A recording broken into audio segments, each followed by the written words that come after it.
Good afternoon, everyone. Welcome back. I hope you had a nice lunch.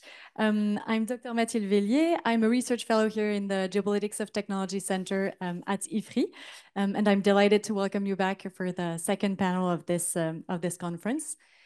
As you obviously noticed, among the flurry of meetings between heads of states and high-level representatives in South Korea these past few days, weaponized interdependence, as the term goes, was front and center, targeting particularly two key components of today's technology, critical minerals and semiconductors.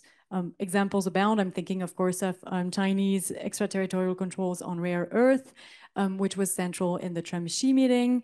I'm thinking also of President Trump's remarks on the plane saying, I quote, "We will not let anybody have NVIDIA's most advanced chips other than the United States," even though NVIDIA had agreed to sell thousands of those chips to South Korea, or also to announcements of multiple bilateral partnerships on rare earth, mining, and semiconductor supply chains.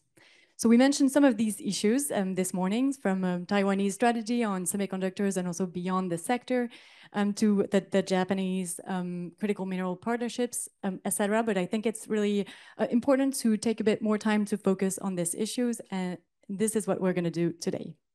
So our goal for this panel is to lay out the key economic statecraft tools being employed that impact Asian players, from entity lists to export controls to trade and investment restrictions, and all the geopolitical dynamics driving them.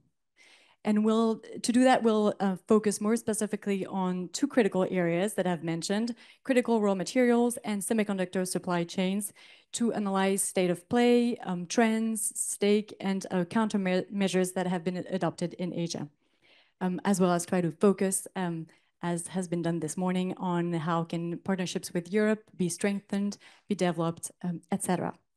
To do that, we're very lucky to welcome a stellar panel today. First of all, Dr. Jun Park is a South Korean political economist focusing on digital trade, finance, and emerging technologies, based in Doha, Qatar. I think you just started a new job as a consultant at the Qatar Computing Research Institute, and you are also a fellow in the Middle East Council on Global Affairs, where you're conducting the project Beyond Generative AI, envisioning AI applications for future technologies in the Gulf Cooperation Council. And you also obtained your PhD in political science from Boston University. We're also very lucky to welcome our very own John Seaman, a research fellow at the French Institute of International Relations, studying the geoeconomic and geopolitical implications of China's emergence as a global power. You're at Ifri since 2009, and your research focuses in particular on how China's economic transformation and evolving global ambitions impact its role in the world, and in particular its relations with the United States and with Europe. Among other topics ranging from China's energy transition to technical standardizations, you have studied China's strategy in critical raw materials and rare earth way before it was cool, since I think your first paper on this dates back from 2010. So you've developed a wide expertise on this, and we're very lucky to welcome you today. And I think we have just welcome Dr. Han-wei, Associate Professor of Law at Singapore Management University and Deputy Director of the Center for Digital Law. His research focuses on international economic law, particularly semiconductor supply chain control, lawfare, and the intersection of law and technology in the geopolitical context. He was co-chair of the ASIL International Law and Technology Interest Group, and has held visiting positions at Harvard, Columbia, Melbourne, etc., after having earned your PhD from the Graduate Institute of International and Development Studies in Geneva. And I can only recommend your recent paper on semiconductor choke points, which I hope you will mention today. So I'd like to start with a few points on economic coercion and the tools and drivers behind what we're seeing in this era recently, namely from the US and Chinese sides, also and also from other players. So maybe, June, if you could start by giving us sort of a broad overview of the landscape, covering how exactly we've entered this area of weaponized interdependence, how states, more specifically the US and China, are leveraging choke points and how states, economies, and actors in Asia are being affected. Merci à tous à l'Ifri. I'm really honored to be here today, and I will start the slides if they are ready. I only have 7 minutes for the first round. So can we make it full screen? So I'll keep on saying next slide, but no, the first slide. Okay, so starting from the left, it's the Stargate project. It's not so often talked about in the EU context, but Stargate will be coming to the European region. The middle is the high bandwidth memory chips that are produced by Korea for NVIDIA's GPUs, graphic processing units, as you see in the lower bottom. Then OpenAI, the creator of ChatGPT, and some of the controversial deals for NVIDIA's chip sales to the United Arab Emirates. G42 is the controversial company here, and we are now seeing some developments from the US side to allow for chip sales to the UAE amid the controversy. Okay, next slide. So round one, economic coercion. Setting the stage, I just want to point out three different dimensions of the economic coercion we are seeing right now. So on Biden and Trump, and also the export controls that are going to be reconvened, well, I would say reinforced. So the Biden administration has laid out different kinds of policy tools in order to exert its policy influence in the semiconductor sector. But in the Trump second term, there is more emphasis on sovereign AI from the US side. And the Stargate project, basically it encompasses different regions and countries, jurisdictions, in order to sort of exert US influence in the AI, overall AI stack. So it's not just semiconductors, but data centers all over the world. And I believe that Germany will be taking on a project. And Stargate Stargate EU and Stargate UK have now been established, and with Emirati presence. So there is a little bit of national security concern here. So next slide. We'll start from the Biden administration. Next slide. If you remember 2021, there was a 100-day report from the Biden administration highlighting four critical components for the next decades. And one of them was semiconductors, along with critical materials. Biden made this an infrastructure issue, but in the Trump administration, it's becoming more of a deal-oriented issue in terms of the tariff negotiations. Next slide. The legal basis for the industrial policy in chips, originally this was intended to save Intel from its difficulties. But one thing I must point out to you is that foreign entities were not really the goal of the Chips and Science Act. It was mainly to provide subsidies out to Intel, but now it's becoming more of a controversial issue because the US now has a major shareholder position in Intel. Next slide.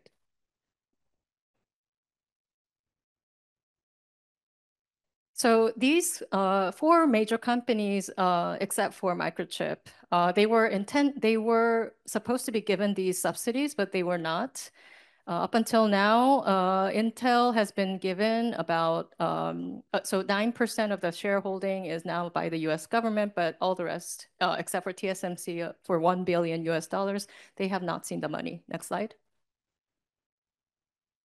So expansion guardrails wise, the requirement under the Biden administration was that 5% for non-legacy chips would be allowed for factory expansion in China, and 10% for legacy chips, I'm sorry, and 10% for non-legacy chips.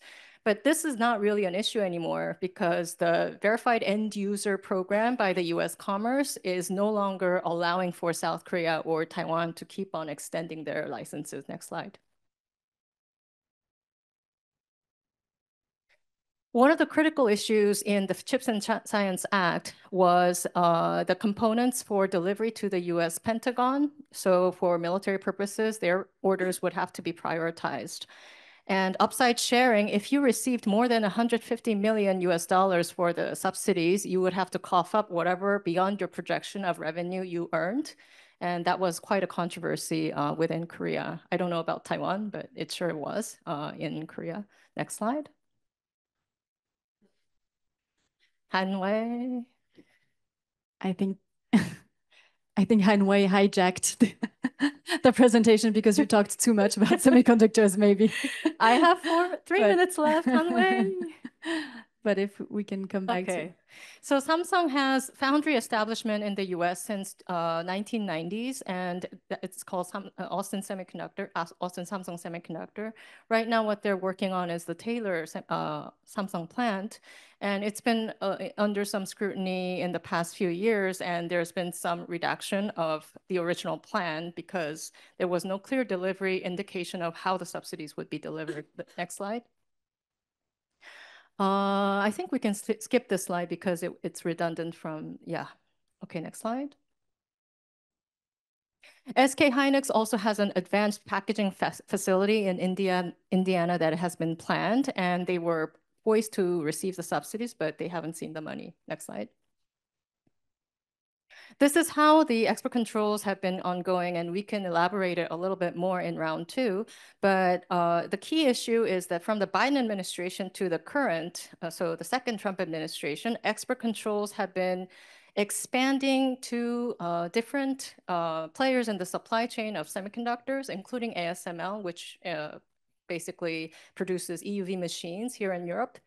But the key issue is now export controls and chip sales are becoming pawns of the tariff negotiation, not just in the US-China context, but also in the Korea-US, because the Section 232 investigation results are not final yet. Next slide. This is a semiconductor value chain. I did not highlight TSMC here because the key issue here is that Samsung is an integrated device maker. It's not just a foundry, and all the more there is more case for chip sales, smartphone sales, and telecommunication equipment sales. So that's the key issue for Samsung, but SK Hynix, it's more having to do with the HBM sales. Next slide. So this is what I did in the first year of my Qatar life. So CPUs to GPUs to NPUs. And NPUs I'll highlight a little bit more in the next slide, but the key difference is that CPUs do not do parallel processing. GPUs right now, they were invented for video games, but now going on to NPUs, so beyond what we have as NVIDIA chips, we will be developing neural processing units. And this is an ongoing trend right now. And most probably we'll see more export controls in this area. Next slide. What I mean by neural processing units as differing from the GPUs is that the parallel processing in GPUs, they will become so simultaneously fast that it would be the equivalent of how we think as humans using our neurons. Next slide. So Stargate.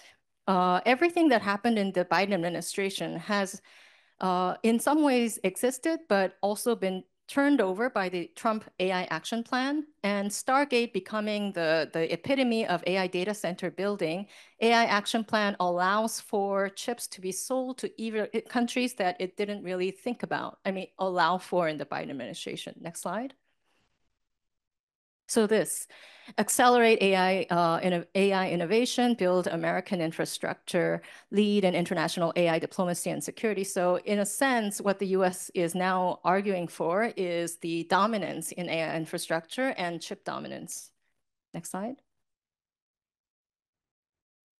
And this is Project Stargate. You need to kind of dissect what component is coming from. So OpenAI, so software-wise, it's the US. Capital is coming from both Japan and UAE, Mubadala, the state-owned sovereign wealth fund in the UAE. And the critical component of here is that basically in the lower stack, so NVIDIA chips, ARM technology from the UK, and Microsoft data centers, they're sort of the ingredients, but without the capital that is needed to construct Stargate in different areas of the globe, it would not have been possible. Next slide. So this is how it looks like in Abilene, Texas. This is one of the Stargate facilities. There are 400,000 NVIDIA's Blackwell chips that need to go in here, and the US will have to do several different locations beyond this. Next slide. And what I meant earlier on about the taking almost 10%, the previous one on the left is in September. Now, the US government is a major shareholder of Intel. Next slide. Whereas in Samsung and TSMC, the situation is a little bit different with national pension or the legislative yuan of Taiwan having some single-digit shares that are below 9%. So the concern in Korea now is that there may be similar moves by the Trump administration in order to take some shares within either of these companies once the production and foundry installation is complete in the US. Next slide. Export controls. Next slide. This has been ongoing since Biden administration years, but the earlier export controls focused on chip delivery blocking and also EUV machine blocking, EUV machine sale blocking. Next slide. But it expanded more towards GPUs, graphic processing units, and the severity and the intensity of the GPU function has become a cornerstone of export controls over the Biden administration years. Next slide. And HBMs became one of the highlights of export controls because they are embedded into the GPUs. If you see this picture, it is mounted on top of the substrate for GPUs. So without HBMs, without South Korea's high bandwidth memory chips, the NVIDIA chips cannot be made. Next slide.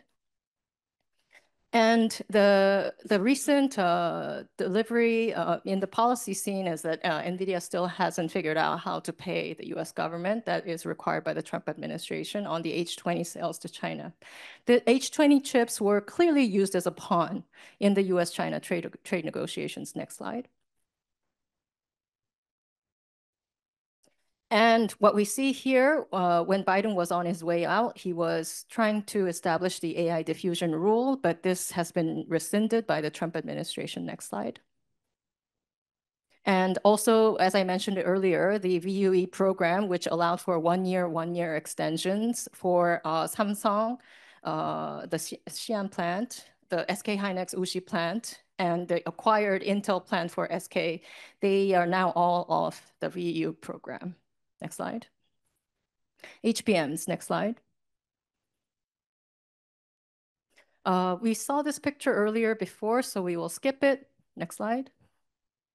What HBMs do essentially is to increase the lanes of processing memory. So it's sort of like a wider faucet pipeline in order to push the water down. So if you add the lanes of the cars, more cars can pass in the highway. You can think of it this way. Next slide. And basically, the players are essentially these three players, but China's Changxin Memory will do an IPO starting next year. So they will enter the market globally. Next slide. Yeah. So HBMs wise, so the crucial question here is that most of the NVIDIA GPUs are requiring HBMs, third edition and over. And we will see more of these developments, even in the NPU development, but we don't know as of yet how many years of GPU dominance will continue. Next slide. Market share wise, we can skip this slide because we don't have much time. Okay, next slide. I think round one is, yeah, complete. So, oh, we're not there yet. We're not there yet. Don't show this yet. Okay. Spoiler. Thank you so much, June. I think it was very helpful to help us understand several points, even though this can get a bit technical sometimes, but to help us map out the international stakeholders, for instance, in projects like Stargate, also to help us understand the issues for foreign companies related to the CHIPS Act. And I thought it was also very interesting to highlight as you did, the differences between the Biden administration's approach and the Trump administration's approach for example, on export controls and the fact that now it is really used not only as a national security issue, but as a pawn, as you said, in international trade negotiations, or also the tendency of the new Trump administration to convert subsidies into shareholders and stake participation. So thank you so much for this presentation. Maybe to dive a bit more on semiconductor supply chain once again, Han-wei, could you maybe help us understand how and why this specific supply chains that are being leveraged in particular, and some of the key takeaways from this sector?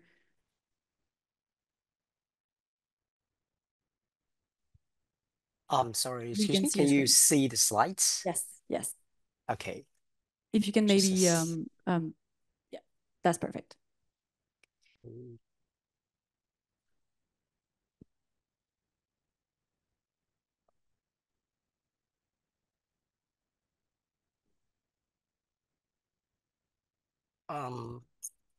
I think you stopped sharing your screen, but Yeah, I we guess could see there's it some before. technical issues from my side to share the screen. Sorry, It just was bear with working me. earlier, so Yeah, yeah. Sorry, just a second.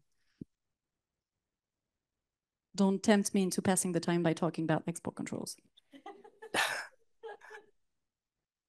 Okay. Because I could. We can see your screen. I think you can go ahead this way. If you can share it Okay. on the entire screen, that would be preferable, but otherwise it works. I think the audience can see the screen, but I could not see the screen myself. So, but anyway, I can just go ahead. Thank you very much for having me. It's a shame that I could not make in person for this wonderful event. I've been I've been learning and studying in the areas of export control and in the semiconductor sectors.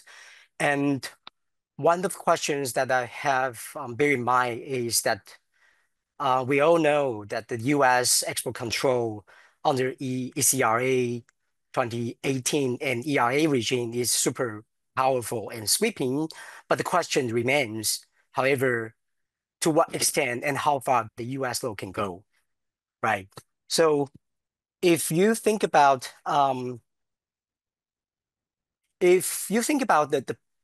U.S. measures for the past about 10 years or so, we can roughly divide, well, build upon what June just said, we can roughly divide the US measures into three stages. In stage one, we can call like it's more or less about targeting specific entities, try to kill some of the Chinese national champion companies like Huawei, SMIC, ZTZ, etc.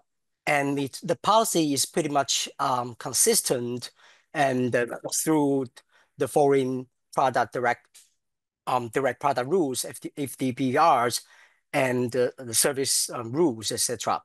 And under Biden administrations, the consistent remains as to the semiconductor export control. In particular, we see the focus has shifted to specific entities to a more about the capability-based restrictions. They're focusing on more about the computing power, that kind of to look at the AI chips and the semiconductor manufacture equipment and even restrict US person support. Now, in phase three, we can see the US try to close the gap in the sense that with so many restrictions in place for many years, you can still see China still catch up. They managed to find ways to catch up, compete with US companies in some ways. So the problem is now facing US government is how can they close the gap? How can they really make the export control effective? So the question is, how can US actually coordinate with what we call the choke point economy to coordinate their efforts and to close the loopholes? But that is very difficult. As you can see from I mean, one of the big news from last year is the rise of DeepSeek. Everyone just remember the night that DeepSeek claimed success, the Wall Street, it's a big shock to Wall Street, and they spend so much money, but it end up with, well, they have very strong competitors with very affordable price and open source. So they've been wondering why DeepSeek can manage to catch up. And according to the most recent US Congress report, they unfold how DeepSeek can manage through chip smuggling. They unpack also that some of the third countries,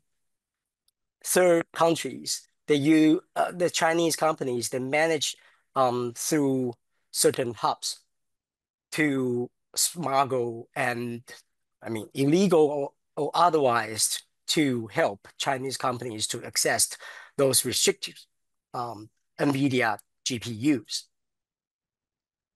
And so the question is, the US unilateralism, yes, it's powerful, it's sweeping, but it has its limitations. And its limitations lies in the very heart of the global supply chain of the semiconductor industry we have today. Back in the 1950s, and we had a very static, very single model. It's an IDM models where the US companies essentially control the entire supply chain. And then as the industry evolved over the years, we see the Japanese companies, they come in to compete with the US in the 80s and very successful in the 80s until the US pushed back and they end up with the US-Japan Semiconductor Agreement. And these diffusions not stop there. After the US-Japan Semiconductor Chip War, you can see the diffusions continue to the rest of East Asia, namely South Korea, Taiwan, and some of the Southeast Asia countries. So today we see a handful of so-called choke point economies that controlled different segments of the semiconductor supply chains, as Jun just mentioned. ASML is specialized, is very good at the EUV, and the US is still very powerful in controlling core IPs and also EDA tools, and of course the chip designs. At the same time, TSMC is pretty much monopolied the advanced chips manufacturing, and with Samsung also a very powerhouse in that sector for logic chips. Of course, for memory chips, South Korea is a formidable powers in the sectors. And besides that, we can see also the Japanese is very powerful too in those chemical materials, in manufacturing equipment as well. So it's a little bit fragmented, or what we call internationalized industry. So the question is, how can US exercise and project its regulatory powers and to coordinate effectively among the like-minded countries? And this is especially true when we look at the reality of these choke point economies. Take, for instance, Japan. Japan does not have the Japanese government have, under the pressure of the US or otherwise, they also align themselves with the US export control efforts, for sure.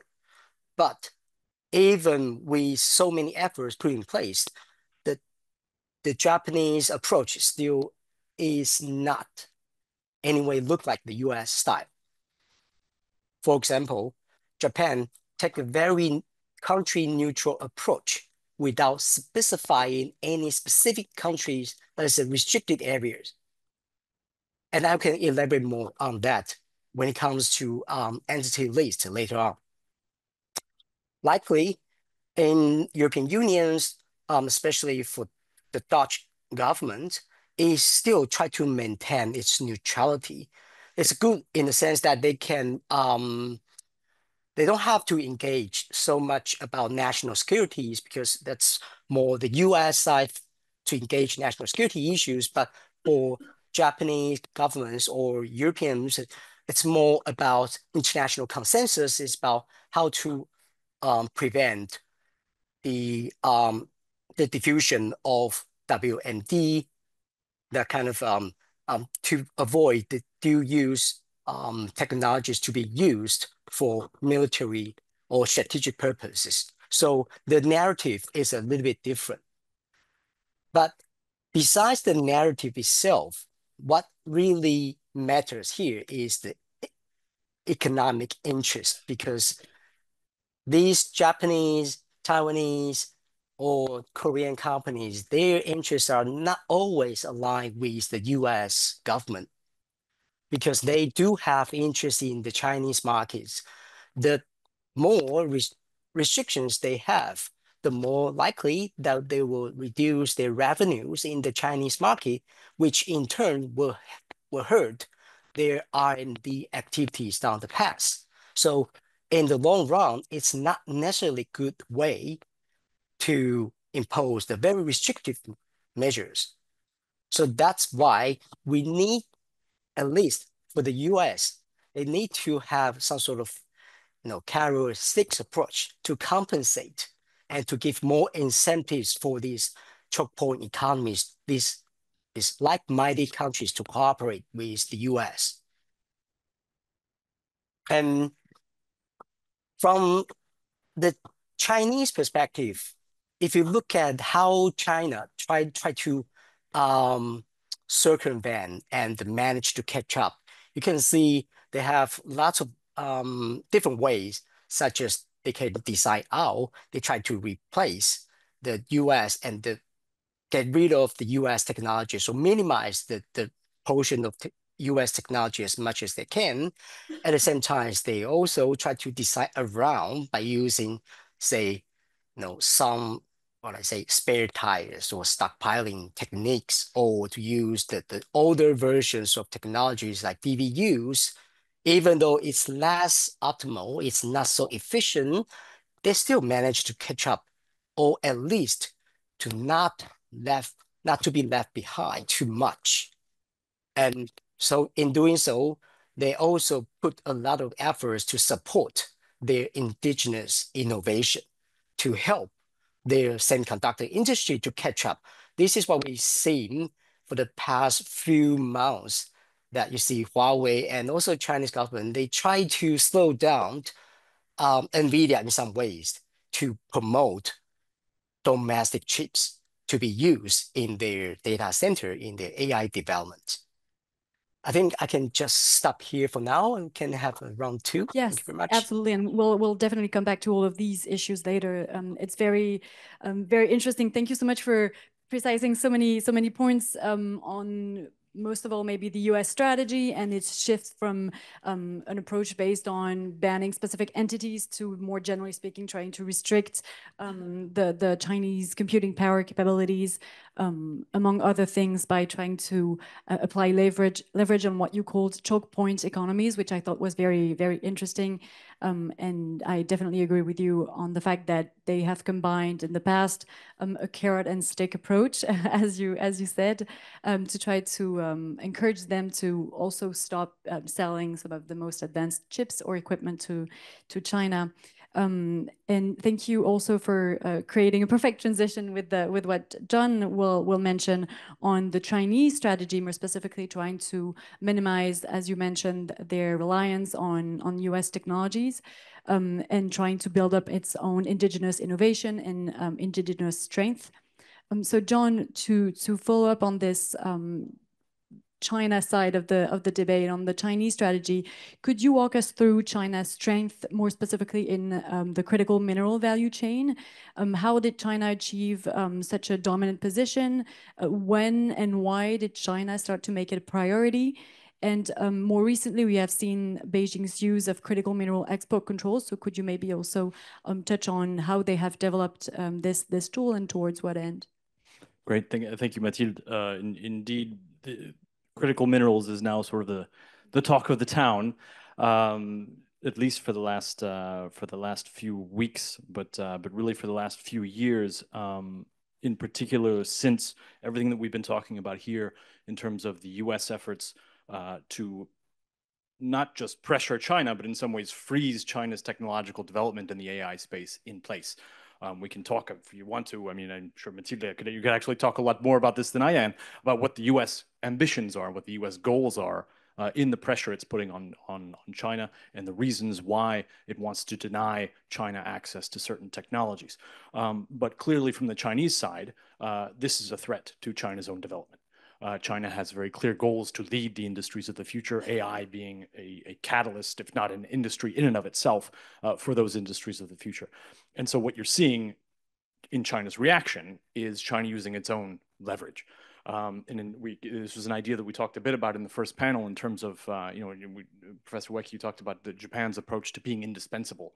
In some ways, you can think of China's place in the critical raw materials space as being China's indispensability. And what happens when somebody tries to pressure you and go counter to your interests and stop your own development? Well, you're going to use that indispensability. You're going to put it on the table. And so that's clearly what we're seeing today.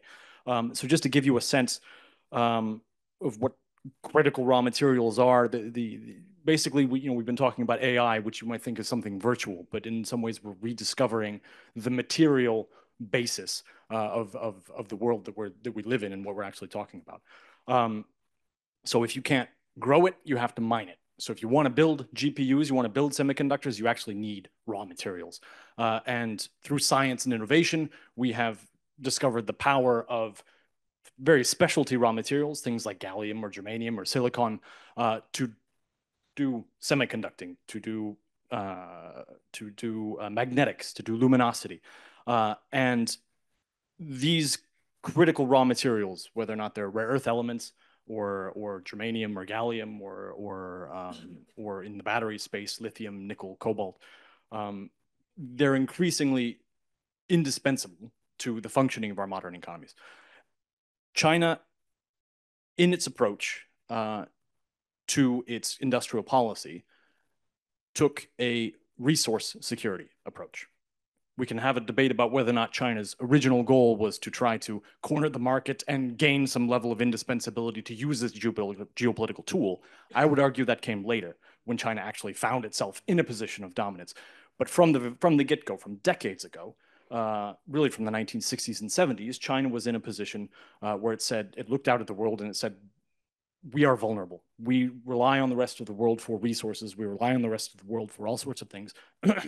And so when it starts moving forward with this economic development, it treats the resource question as one of a resource security and does everything possible to ensure that it has access to the resources it needs to build out its economy and to achieve its industrial ambitions. And so really in the last few decades, you've seen very clear policies to support not only the development of raw materials, but the development of downstream industries and processing. Because if you're positioned in China, you have some raw materials at home. Rare earths, you have rare earth producing mines. But as saying now goes, and maybe you probably know, rare earths aren't all that rare. You can find them just about anywhere. But China has good reserves. But for other things, lithium, cobalt, nickel, China doesn't have these things. So it needs to build positions of strength on the processing side in order to counter its vulnerabilities on the raw material side, because it still has to go overseas. It still has to go to Australia. It still has to go to Indonesia. It still has to go to Africa or Brazil to get many raw materials. So it is invested also in the processing of these raw materials and trying to ensure that it has the capabilities that it needs. And yes, it has to rely on the raw materials itself, but at least it can master the processing side. And so what we've seen is actually, in many ways, we're not talking about the raw materials themselves. We're talking about a dependence on China in processing. So the IEA has come out with a list of 20 of the most critical raw materials for the energy transition, the digital transition, and for defense industries. Of those 20 most critical, China dominates over 50% and sometimes up to 95, 98, even 100% of the processing of those raw materials. If you take the case of rare earth elements used to create magnets go into EV motors, go into windmills, go into missiles, go into all sorts of things, go into the little your cell phone that makes it vibrate. There's a little magnet in there, rare earth magnet. China only actually mines 60% of the world's rare earths today, but it creates 94% of the world's rare earth magnets. And all of the processing it takes once you extract it out of the ground and you process it into chemical elements, into very pure oxides, and then you do the metallurgy to turn it into a magnet. That's where China is dominant today. And so I think it's important to underline, and I've done this perhaps for a little bit too long. I should have used slides, June. We had this discussion before, but I think it's important to understand what the position that China came at this from of resource security. Whereas we here in Europe, or particularly in the United States and in some other places in Asia, we essentially got into a market logic. We said the market will figure it out, market efficiencies. This is actually a very dirty business. We don't want it in our backyard. Somebody else is willing to do it. They can do it cheaper and they can pollute their own environment. That's fine. And so ultimately, we divested from this industry, and China was willing, out of resource security concerns, to invest. And then I think it's crucially important to understand the role that these the usage of China's critical raw material advantage that it has now in leverage for industrial policy and the importance that it plays for industrial policy. And I'll get to that when I start talking about export control measures. The third important, so there's resource security, industrial policy tool, and finally, there is the use of deterrent or indispensability, as we talked about before. It wasn't really until 2020 when we saw Xi Jinping actually weigh in on this question. He published an article in Choushi, which is the Communist Party journal, where he talked about the need to increase the dependence of foreign players on China as a deterrent. And to me, the operative word in that is a deterrent. We can talk again about Japan in 2010, but there were very few instances when you actually saw China leverage its raw material advantages to gain leverage or to influence foreign actors. You saw a lot of signaling, but you didn't ever actually see China ever pull the lever until the lever was pulled on China itself. So it was a perspective of deterrence as well. So export controls began in 2023. After 2022, the United States, in October 2022, the October surprise, as we called it, I think, Mathilde, started to leverage its position in the semiconductor space to limit China's access to AI. Starting in the summer of 2023, China finally started to roll out a licensing regime for exports of germanium and gallium, particularly gallium, which is used, it's a raw material used in producing what? Semiconductors. From then, we went on to graphite, antimony. Each time the United States would find a new lever of pressure to put on China, China would respond with pressure of its own in the raw material space. Finally, in April 2025, when we had the Liberation Day tariffs, China decided to go into the rare earth space. The rare earth space is the critical one because you find them everywhere.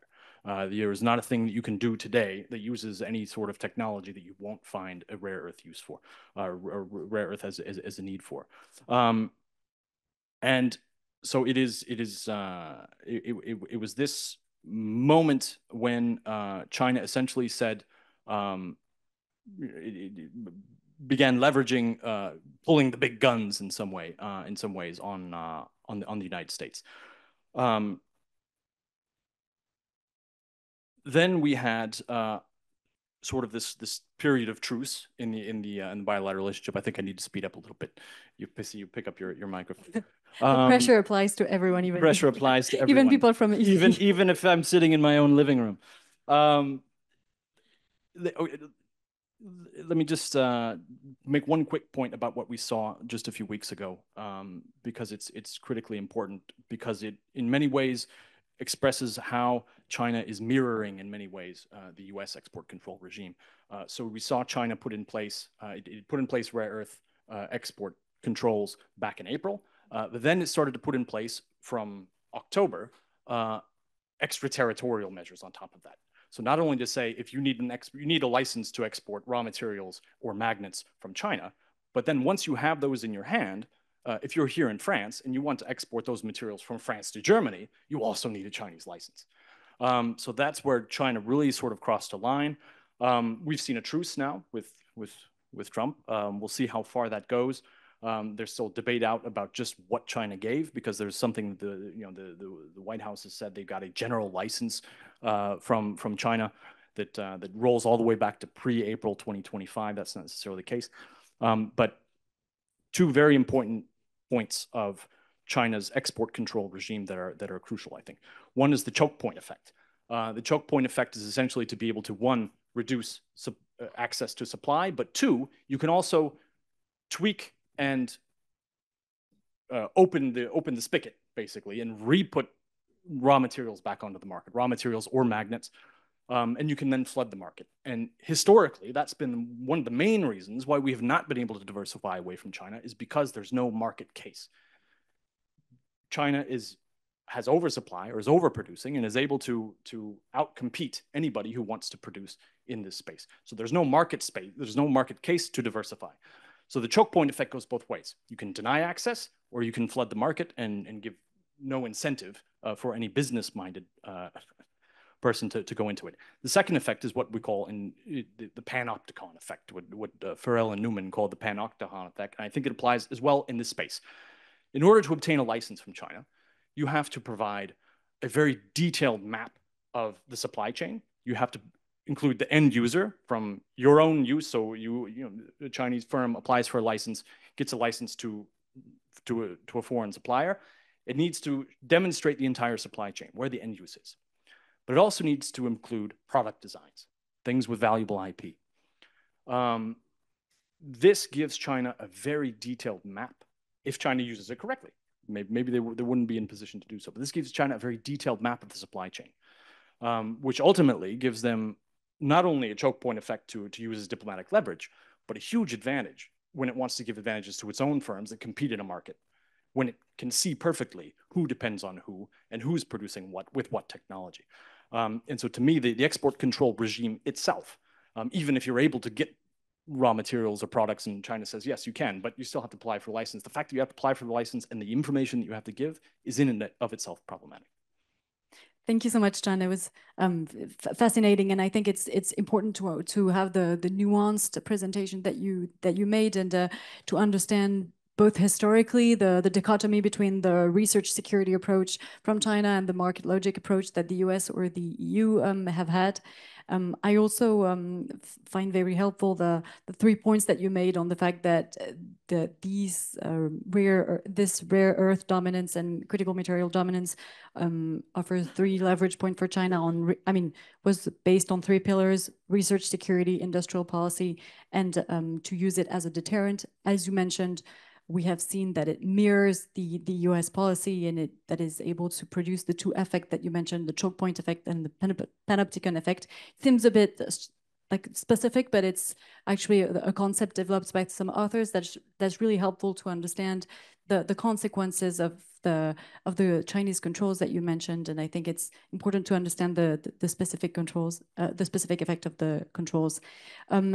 Briefly, maybe if we can, to leave room for questions at the end, I'd like to focus a little bit on the responses that we have seen emerged to these various attempts at economic coercion, whether it be on the US side or on the Chinese side.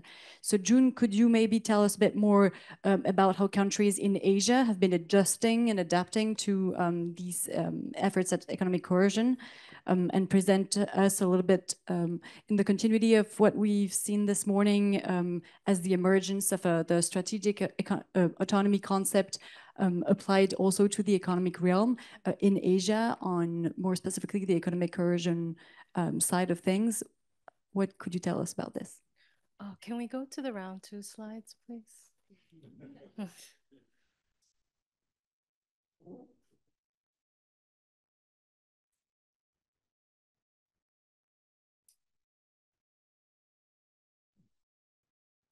Okay, so responses to the economic coercion that we have experienced. So In this regard, I am not sure if we'll have time to touch upon how Korea has responded to the Chinese ways of economic coercion, starting from the THAAD retaliation. It's a little bit too, it's been some time since that happened. And I think right now what's immediate for Korea is to secure from both sides, from China, the rare earths, the rare materials that are still necessary for their semiconductor production, and at the same time having the US market open and securing the subsidies if possible without having interference in the shareholding structure. So I would like to pinpoint on two examples. So it's not just Asia, but in the semiconductor space, UAE is becoming too critical. So I'll point two cases here, and I only have like 4 or 5 slides here, so bear with me. Next slide.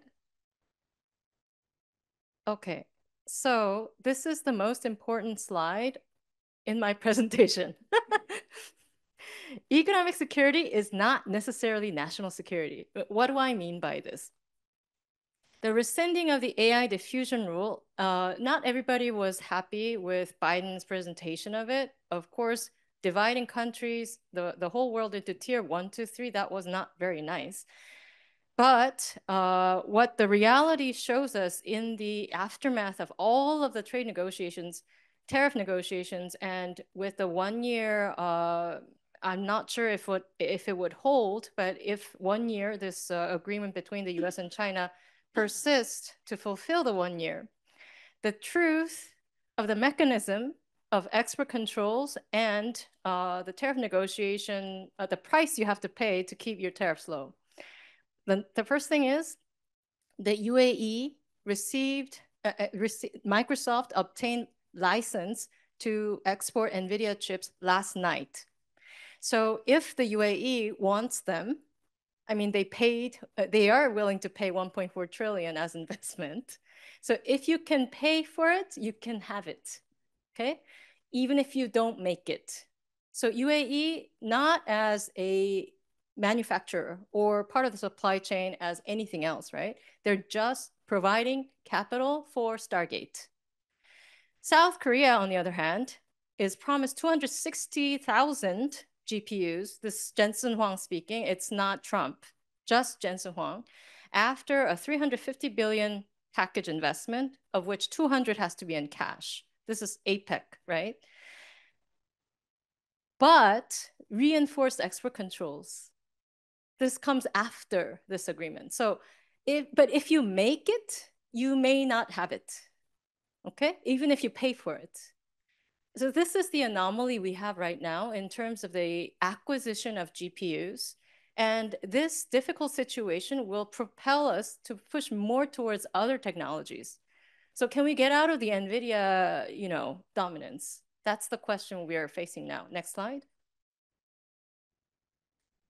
This is what we see in terms of the rescinding of the rule. So there are several developments that happened in the course of the earlier months to rescind the rule. May and then June, there was a Gulf trip by the Trump administration. He got huge presents and then he went back home, right? And one of them was with the Emiratis. So next slide. The Emirates is really, really aspiring to have a foundry, and there have been a few speculations about whether they can have one. But TSMC basically knows Samsung. There were rumors about visiting the Emirati, how should I say, some projected areas where you could actually do it. But think about it, this foundry business requires not just talent, but it requires sufficient electricity, water, and capital. But what they're offering is capital. Next slide. So this is like a sum up of what I just said as my important slide. So March 19, this is Sheikh Noon of the Emirates. He went to the White House and he offered 1.4 trillion investment. Several months later, what you have is license approval. This is how it works now. Okay, next slide. This is Yongin chip cluster. This is South Korea's response. And I think Professor Kim also mentioned it earlier on. This is sort of the response to ignite the forces of sovereign AI within Korea. And there have been a lot of anomalies in terms of trying to make this work in terms of water provision, but it eventually worked out, like politics kicked in. Next slide. So this is the final slide. This is APEC, and you see the one-year truce. I don't have much expectation about it, but one thing is clear. So export controls will be fortified, and I don't know how it would impact, but it would be used to further pressure South Korea. Because if the 232 investigation results are still pending, you don't know if you have 15% on semiconductor exports to the US for tariffs. So I think that's it, right? Next slide is, there's no next slide, right? Okay. Thank you. Thank you very much for this presentation of these different examples and the very transactional approach that we see now from the second Trump administration. Now looking specifically at Taiwan, I was wondering if Han-wei, you could explain to us a little bit more the how Taiwan aims to remain an indispensable part of the semiconductor value chain, as we have seen pressure, especially from the United States, as we mentioned, to relocalize part of the supply chain in the US, echoing a little bit what has been said this morning on the strategic indispensability. And also in a recent paper, you wrote that Taiwan moved from peripheral compliance with the US on export controls to strategic legal alignment with the US and with its restrictions. So if you'd like, we'd love also to hear your views on how Taiwan's position has evolved on restrictions vis-a-vis China. Thank you very much. I think, simply put, I think Taiwan faced like pressures from both sides. From the US, Taiwan has, I mean, the export control systems was actually historically shaped and heavily influenced by the US back in 80s and 90s, because when Taiwan tried to integrate into the US economy, this global system, and they try to attract more US tech companies to relocate some of their manufacturing capacities to Asia. So that's a trade-off Taiwanese government has made to commit itself to this multilateral export control system, even though Taiwan is not part of any of these major export control regimes because of the international status. Having said that, Taiwan is not taking any kind of very restrictive approach if we contrast the Taiwanese approach to the US standards. We do have like item base. We do check your control item entity list and the regions, etc., similar to the US. But still, when it comes to semiconductors, when it comes to China's, for the past 2+ decades, we only restrict 12 major categories in terms of semiconductor manufacturing equipment. So it's, if we look at the reality, the very fact that TSMC or many Taiwanese companies could not deal with the Chinese company is not the result of the Taiwanese law per se. It's actually the extraterritorial effect of the US law. But that has been changed since June 2025, when Lai administration expand largely the entity list with Huawei, SMIC, and many key Chinese company and their subsidiaries all over the world being part of the entity list. So the entity list in June 2025 alone has over 600 entities. And if we contrast Taiwan's new list with the Japanese list, Japan only covers 835, roughly this number. So Taiwan's entity list is significantly larger than the Japanese list. And moreover, Taiwan singled out SMIC, Huawei, And it's kind of political signal that we took our position, we align ourselves with the US, with the Trump administration. So it put Taiwan in the, compared to other tropical economies, put Taiwan in the front lines that we, actively enforce the US law. And we try to close the gap, enforce the US law and implement that through our domestic regulations. But that imposed Taiwan to two potential risks. For one, in the past, China may not be able to sue Taiwan because you cannot identify clearly the measures that violate the WTO commitments. But now you have that. So if China wish, it could arguably sue Taiwanese government. Of course, for political reasons, that's not something China would pursue. And for another, Taiwan will have no, when we look at Japan, Korea, or European unions, they don't single out specifically these Chinese champagne companies. But if we look at the Taiwanese models, it's taking a more clear geopolitical positions against China. So it has more geopolitical risks in doing so. But of course, one could argue that there's no choice. You have to ally yourself with US anyway. But then the next question is, when we look at what Trump has done in its second term, you can see it's more transactional, it's an ad hoc base, and moreover, it somehow bypassed the Taiwanese government when they, encourage TSMC to expand its operation in the US. So the fact that the US government bypassed the Taiwanese government to engage Taiwan, semiconductor companies, it's actually not state-to-state based negotiations. It's actually state-to private companies. So we have no leverage. And you put Taiwan government in a kind of awkward situation where you cannot say no because the outbound investments is still subject to Taiwanese approval.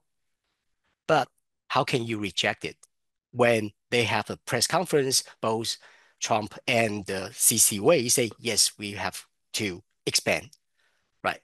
And for another, you will also think about you don't have the leverage to negotiate with the Trump administrations to reduce the reciprocal tariff in some ways. So you lose a bit of bargaining chips. So Taiwan has caught in kind of a dilemma in the past few months. Yeah. So I think I can stop here for now. Thank you. Yes, thank you so much for drawing our attention to this change in June 2025 from the Taiwanese authorities on the Taiwanese entity list. It reminds me of something the director of BIS, so the head of US export controls, said in a conference in Washington one day. He said, yes, we are applying. I'm paraphrasing, not quoting, obviously. Yes, we are applying extraterritorial controls, but actually some of our allies are happy to see the US playing the bad cop and forcing us, countries like Japan, Taiwan, or other countries of the kind which he did not name specifically. They're happy to have to enforce US extraterritorial controls rather than having to adopt their own, which would expose them to Chinese retaliation.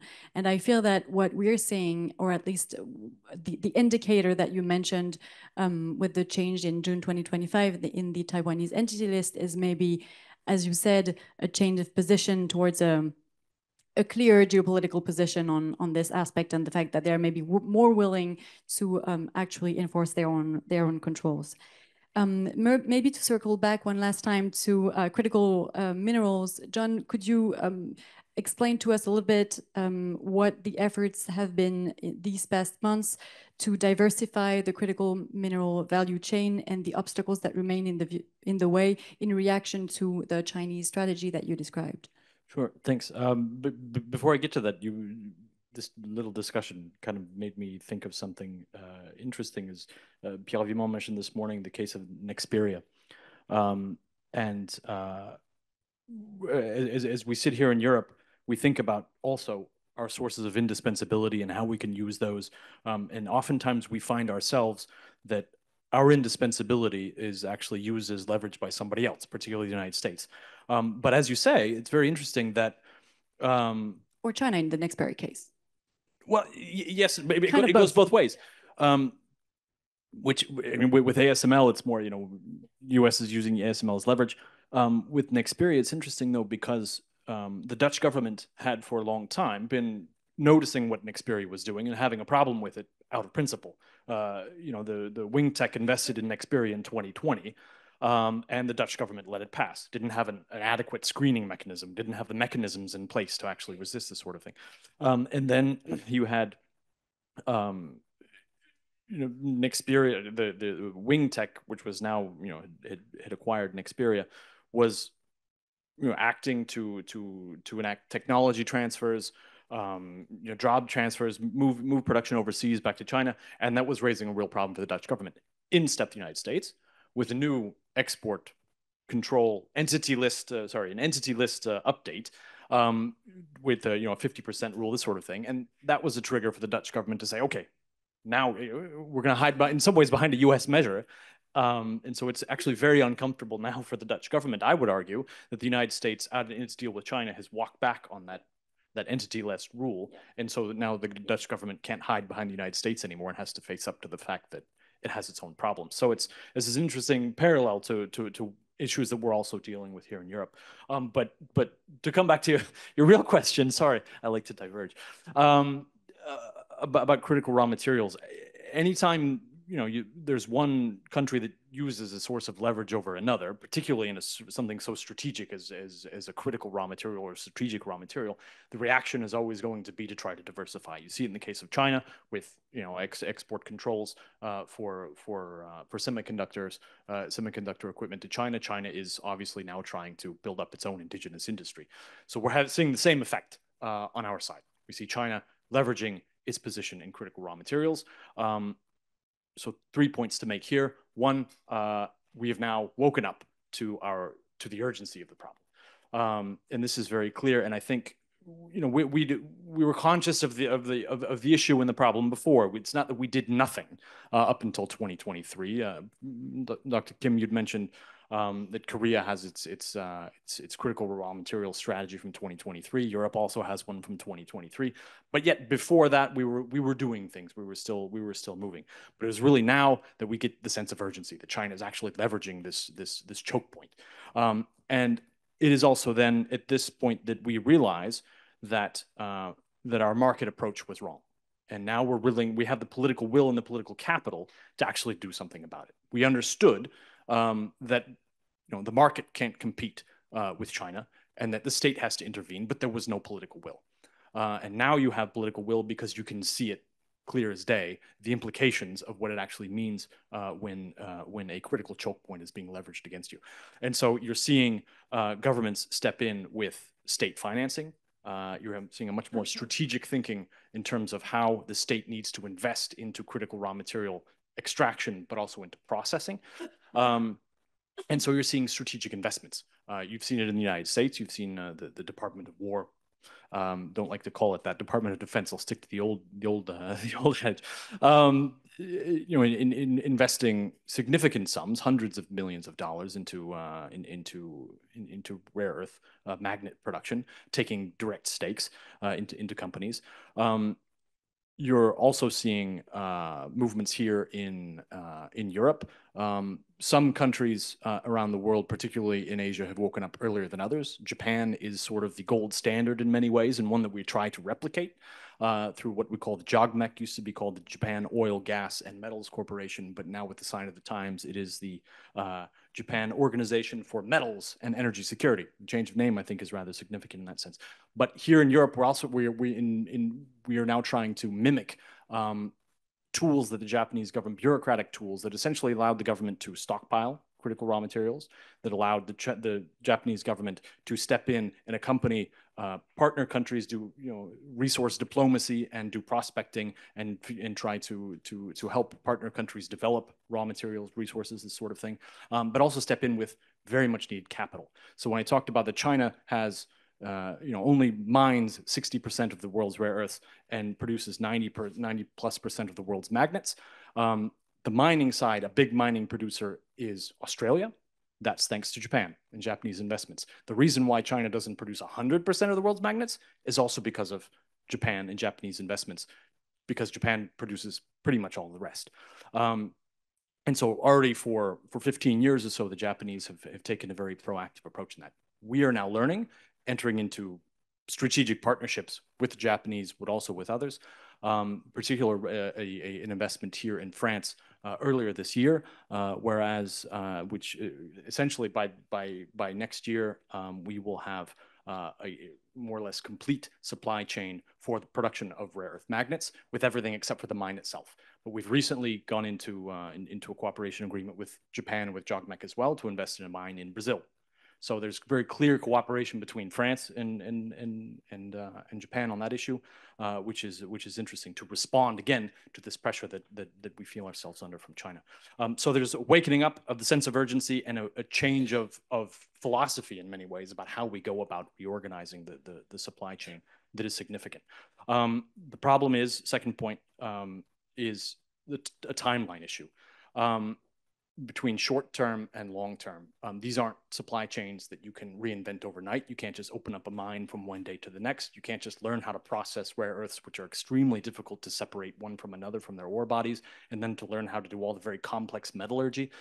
This takes time. In the case of France, where we actually have some degree of expertise, scaling up will take a lot longer, but at least we have some expertise to get the process started. For others, it will take much longer, but in that interim time, you still depend on China, and you have to figure out how to deal with China. So there are the short-term imperatives of trying to figure out how to deal with China that allow you the longer-term strategic space. And the risk is that in that short-term imperative, your industrial players, which is really the problem that we have here in Europe, will sit back and say, well, look, China's just going to give us the raw material anyway. See, you can just make diplomatic deals and we get the resources that we need.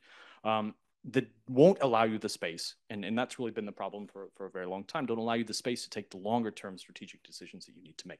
So we have to play on these two timelines. Final challenge is, there are many other challenges, but another one that I would just highlight here is the coordination problem. In all of this reaction, I mean, you've probably been looking, just look at the news at least to see some of the scale of all the partnership agreements that are coming out, the money that's being put on the table, particularly from the part of the United States. There's a coordination problem in all of this. And in many ways, we're seeing tensions between unilateral moves on the part of some, particularly the United States, the tendency to move into bilateral agreements, but also the need to somehow coordinate some multilateral action on this. We've seen some multilateral forums come out. We see the G7, which recently met in Canada, comes out with develop what has already been rolled out a few years ago, which is called the Critical Minerals Action Plan. They want to create what they call a standards-based market. There are some, I would almost say the G7 is more a mini-lateral forum than a multilateral forum, but you have a larger grouping of the Mineral Security Partnership, of which Korea was just recently the chair, to deal with these issues in more of a multilateral forum. But what we really see is, from the US side, is a very unilateral pressure to conclude agreements and to push forward. And in some ways, you see states almost tripping over themselves to gain US favor, throwing out critical raw materials. In the case of Ukraine, there's the critical raw materials, essentially raw materials for security. Whether or not that actually plays out, it's something that's put on the table to attract US attention. Very interesting case in Pakistan, where you had very recent tensions between India and Pakistan. The US steps into what India considers to be a bilateral issue and says, Donald Trump says, hey, I negotiated a peace deal, and he likes to put his name on the list for the Nobel Prize because that was one of the peace deals he organized. That obviously irked relations with India. And very interesting, just a few weeks later, you saw Pakistani officials sitting in the Oval Office signing a framework agreement for access to rare earths in Pakistan. And so you see, in many ways, this critical raw materials question and the urgency that we have in our mind, not necessarily thinking how we're going to put all of these pieces together, but you see that playing out in very interesting in ways that have impacts on geopolitics. I will leave it there because otherwise I'll just keep on going. Thank you. Thank you very much for underlying both the change of philosophy that we have seen in the US and the EU, and also the difficulties that remain both on the timeline issue and on how to articulate the unilateral, bilateral, plurilateral, and multilateral levels of action and reaction. I'm going to open the floor to questions now because we have a few minutes. Please start by introducing yourself and keep your question short and a question. And please say also to which panelist it is addressed. Before that, I will, in a very self-interested way, start with 2 questions myself, and then we'll open the floor and the panelists can pick and choose whatever they want to answer. My first question is,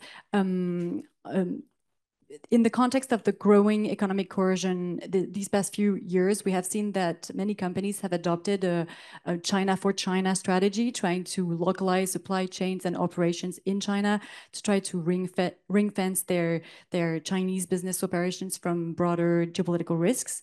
How viable do you think it is, considering the increasing use of extraterritorial measures that we mentioned, and how has this strategy evolved? Maybe Han-wei and June. And the last question that you started to answer, John, but maybe also for Han-wei and June, what can be specifically the lessons learned for the EU in how to adjust and to adapt to economic coercion? We have seen the Asian partners take many actions, as you've described. What do you think could be the lessons learned specifically for EU countries? As John mentioned, for instance, there's a tendency to mimic Japanese measures in critical minerals. Do you have any other examples in mind in what to do and what not to do to adapt to economic coercion? And I think we have a first question from the floor.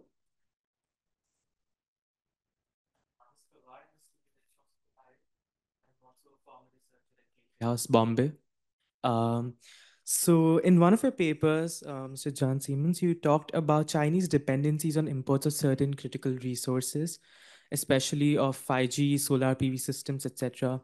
And you mentioned, and I quote, "It is on this dependence on third-party producers that Europe might be able to enhance its relevance and exercise a level of influence over the next 10 to 15 years. This is about the Chinese counter dependencies. So if you could please elaborate on that and tell us if you see Europe actively capitalizing on this potential. Thank you. Thank you. Is there a last question from the floor, or otherwise we'll start answering? There's one last question, I think, on the right.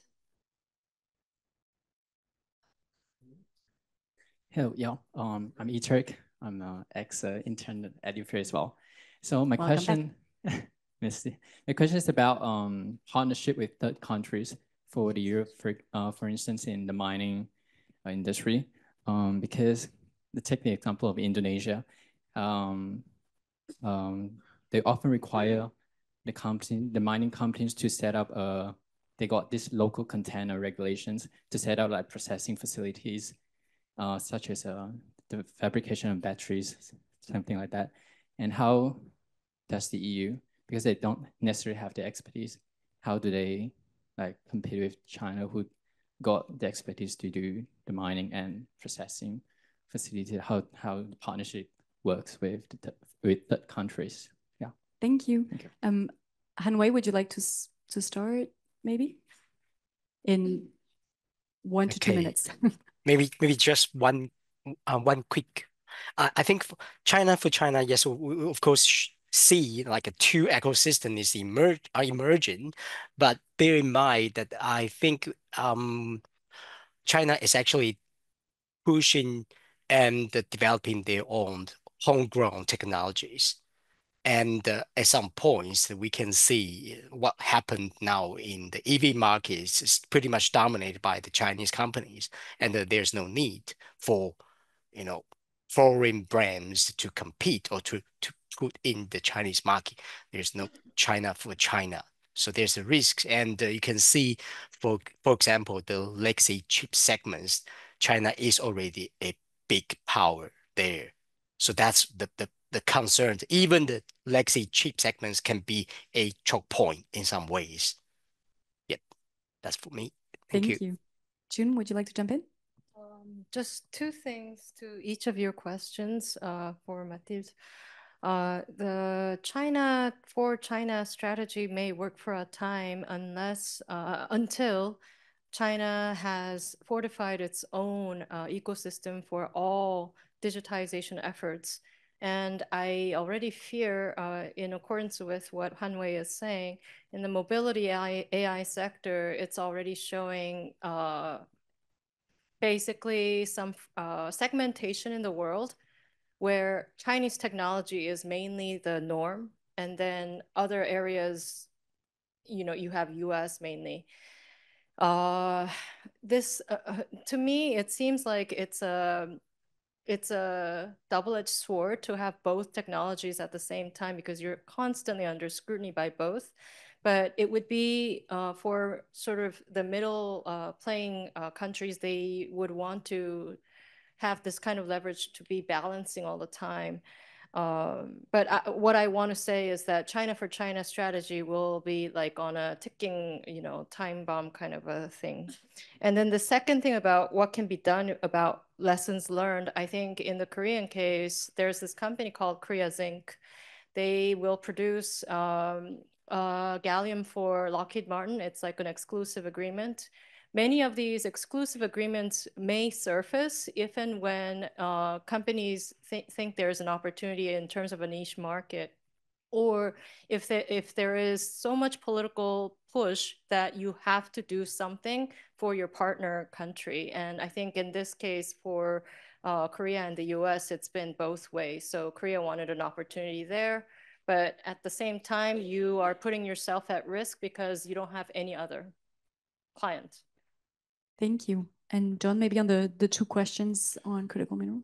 Yeah, great. Thank you for bringing that up, because as I just talk on and on, I didn't have the time to get down to that point on third-party cooperation and indeed Chinese dependencies on third parties. If you look at the way that China analyzes it's what it would call critical raw materials, and it doesn't necessarily call them critical, but again, this dependency problem for them is a real one, because that they'll look all they can in their own at home to find the resources that they have, and they've recently made some interesting discoveries in lithium, for instance.